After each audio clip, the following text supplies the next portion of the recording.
La malédiction familiale dans la spiritualité africaine.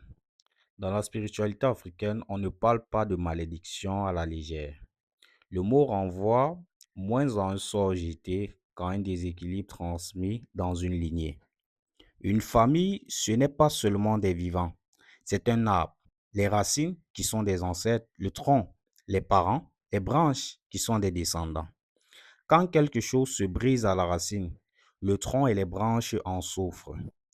Origine, possibilité de malédiction familiale, ça peut venir d'eux. Les fautes graves non réparées. Certaines actions laissent une trace spirituelle, à l'instar de les meurtres, les trahisons graves, le vol sacrilège, rupture d'un serment ancestral, profanation d'un lieu sacré, rejet ou humiliation d'un ancêtre. Si aucune réparation rituelle n'a été effectuée, l'énergie reste active. Les paroles prononcées avec autorité.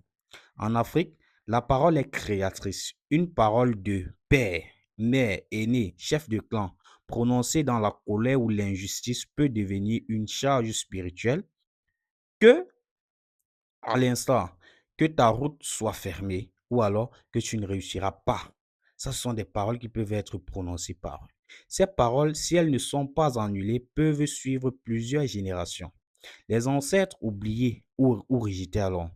Quand une famille oublie ses ancêtres, méprise ses traditions, renie son nom ou son origine, les ancêtres ne punissent pas, mais se retirent de leur rôle de protecteur. Le vide attire les épreuves.